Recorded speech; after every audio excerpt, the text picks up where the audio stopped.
the richest black man in Nigeria, who is the son of Nigeria, who recently established a $20 billion of oil refinery company, now is saying that he has offered to sell his refinery company to the Nigerian National Petroleum Corporation.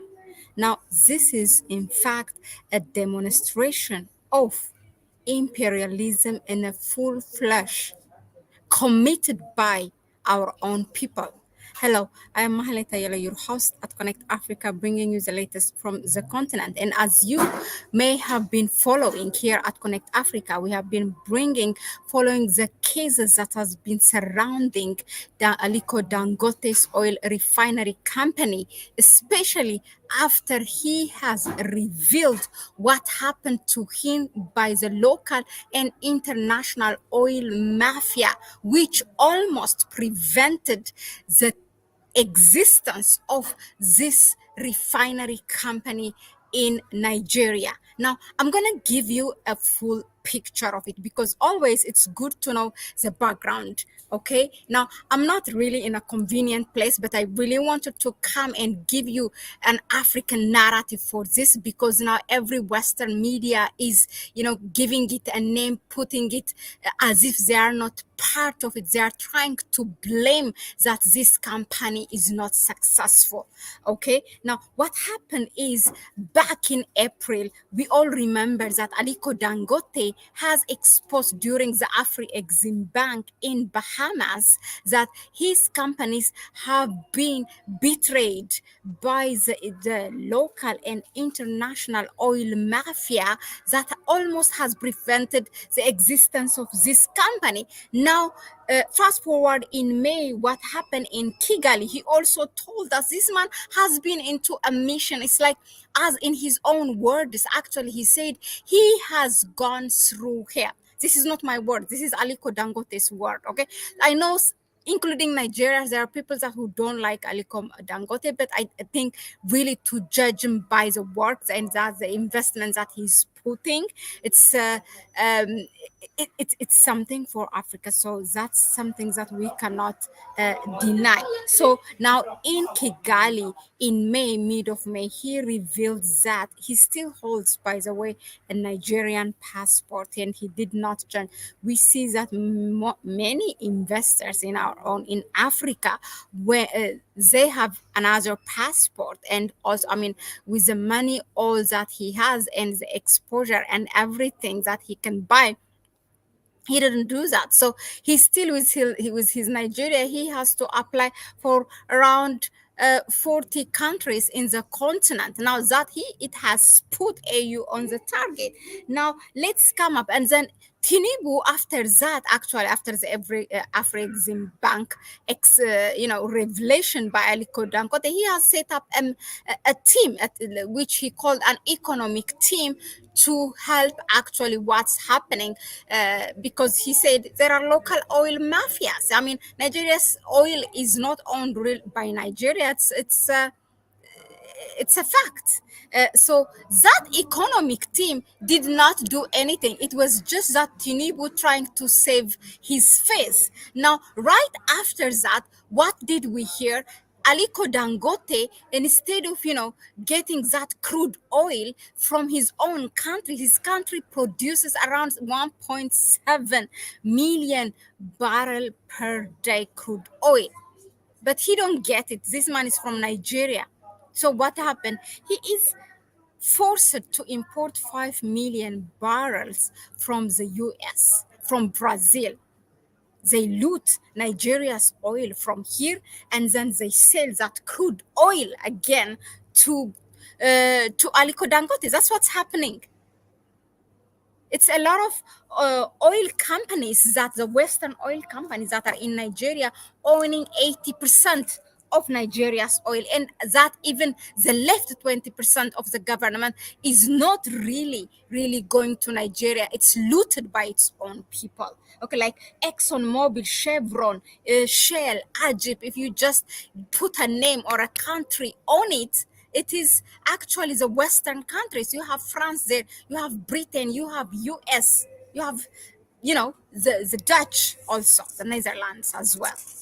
And um, so they did not do so much, so they did not help him, so he continued to import that crude oil even after that revelation, even after that economic team set up. So he brought from US, he brought from crude oil, okay, from Brazil, and even now, in fact, he's talking to some African countries. One is Angola, one is another Eastern African country, I forgot the name, to bring crude oil, for him to refine. Now, recently, because there has been uh, allegations of monopoly, to attack Aliko Dangote, and also there are other things that are, trying to put him out of the business. So what he did is, a week ago, he invited a media where he gave an hour long media briefing, to the extent saying that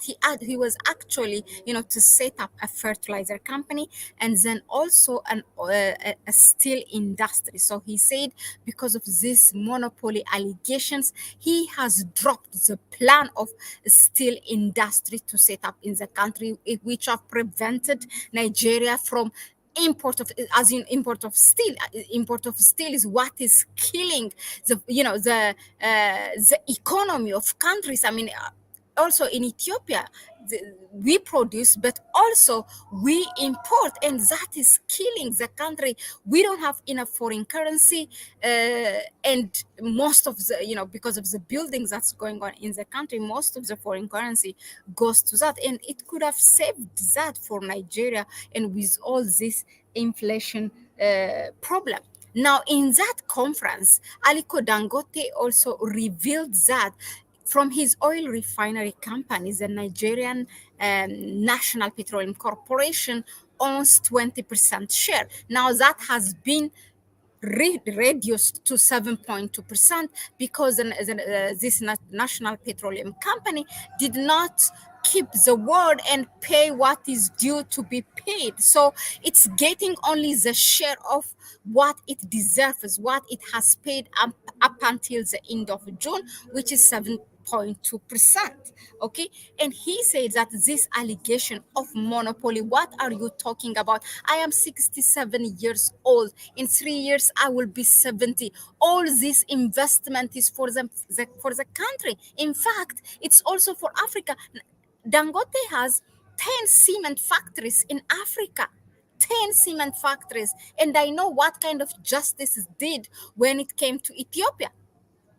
I mean, Ethiopia has also other number local cement factories, but it did a justice to what is going on in the country. Now, Dangote, another thing also what he said is, but he offered the Nigerian National Petroleum Corporation to buy him out, to buy his refinery company. If you can buy me, instead of, accusing me all those allegations and this and that, here it is, buy me. Now, this is a huge fail for Nigeria. This is exactly you, oil mafias, local mafia, together with the international oil mafia, what you wanted to do to put the man out of the business, this richest black man. You should have treasured him. If I were you, I would have treasured him. Treasured him.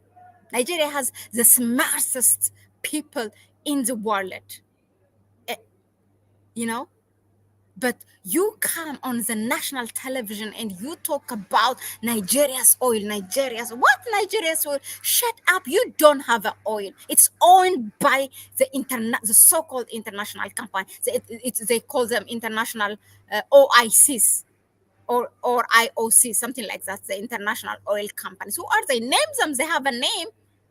They have a country that they origin. Tell your people, your political analysts, your academician, can't you do something for Nigeria to own its, to be able to own its own natural resource? What is it doing? And then when there is a man that is coming from your own country to do a justice, then you are not allowing him to work. He is actually ready to set up to set up to start to sell petroleum in August of this year, which will bring actually a high quality to the Nigerian people. What is happening in Nigeria against Aliko Dangote is it's a full-fledged imperialism committed by not by the West. I mean, we cannot. I mean, we should stop pointing our fingers at the West right now because we are a full accomplice of this. A full accomplice of this, and we need to be ashamed of that. You know, embarrassing. Although this is for Nigeria, because this also concerns the whole African countries. It's a typical example that happened in Nigeria, but it happens in a lot of African countries. So, uh, it's a $20 billion investment, and he's not a guy like who's putting his money, like what you call them, these offshore accounts, and buying houses in Dubai, in the US, in Switzerland, in Paris. No, the guy, you go and investigate him. The guy does not own even a house in the US. What do you want? I mean, really, it's really, I mean, I cannot say the whole Nigeria has the smartest people in the world. Really, what are you doing? You have to change this situation. You have to take this matter in your own hands, and decide for your own destination, or the fate of your own natural resources. You cannot let this man to be out of the uh, out of the business. Why? I'm not, it's not about actually Aliko Dangote. It just happened to be that he is a good example, and what's happening relates to him. But many African countries, you do this. Bola Tinubu goes around in the world with his big entourage and with big cost to tell investors of those countries in France, US, this and that, to invite investors, while you are torturing and frustrating your own businessman or investor in your country. What a shame, man. What a shame. This is really, it just boils my blood. I'm not, you hear a background voice, and I'm trying to cover that, and maybe I am a bit loud, but I'm sorry about that. But I said this cannot go on without saying anything. This is a naked demonstration of imperialism committed by our own people. Call it native colonialism or whatever suits it. And Nigeria needs to wake up. As Mandela said, when Nigeria gets it, the whole Africa gets it. You get it. Wake up. Wake up. This man, what he established is even a number of countries added together cannot do it. This investment that you have in your country. It does justice for the inflation that keep on increasing, that keep on messing the economy. It does justice for the unemployment problem in your country. It does justice for the unemployment problem in a number of African countries that he's setting up, that his factory. In fact, as we speak, he's invited by the president of Gabon, and he's today in Gabon, and they're talking about setting up a cement factory in Gabon. You know, Bola Tinubu took $2.5 billion loan from IMF right recently. It's even less than a week. And we know that when our heads of states take that loan, on the other door, there is IMF sending its delegation and telling you to change all your policy that was benefiting the poor people of your country, the nation that has voted for you. That's what happened in Kenya. And it's very easy. There's no reason that cannot happen in Nigeria, that cannot happen in Asia, in any other African countries. And probably this is one of the things that they are pushing to put this man out of the business, because it's their own business people that are benefiting from this. How dare Africa, Africa can refine its oil and sell it cheap to the people. It should be them because they are sucking your blood, because they are literally looting your natural resource. When Obasanjo was there during his presidency, you know what he said? At that time, Nigeria's quota of producing crude oil, it was about 2 million barrel per day. And you know what? 80% of it was looted. Only 20% was Nigeria doing. About 1.7 million barrel was looted, and only the rest was, registered. 80% in a country where there is government and everything, that you think there is a functional government, that you think it's a sovereign country. And that's what's continuing after that. It's not different during Buhari time. It's not different now in Tinubu time. He's adding, and Nigeria is one of the top 5 African countries that's hugely indebted. Who is gonna pay? Bola Tinubu in the next 8 years or whatever, he will be out of the country, he out of the picture. And this loan is actually for 10 years. It's not payable. It's only after 10 years. Bola Tinubu is not even in the position when you start to pay this. The same thing, the same formula they are applying everywhere. And we are just folding our hands and standing by the corner and watching what's happening as if it's not in our own country. And that's sad, you know. Uh, Thank you very much, for tuning in.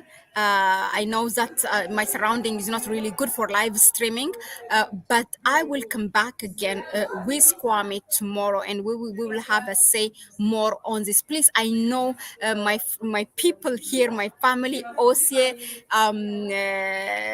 Yoruba land, and others, and the Juma. I know you have a lot of say on this one. Please drop your comments that can help us. If there is any fact or anything, whether it's for or against, let's argue, bring it, and let's take it further. We have to awaken. This cannot happen to our people in Nigeria, because that will affect us, not even ultimately, affect us equally wherever we are in Africa or even globally. Thanks again. A quick shout out, Osie, Child of God, Tariq, Lauren, Imhotep, Zanbal, Obiaman, all of you, thanks. Please go ahead and subscribe to the channel. Give it a like if you find it, what we bring you here is relevant, and share the video with others. If you want to help us further, please go ahead in the description section and donate to our PayPal account. We appreciate for what you're doing. It's a bye-bye for me from now, and I will see you on the next one. Ciao, ciao.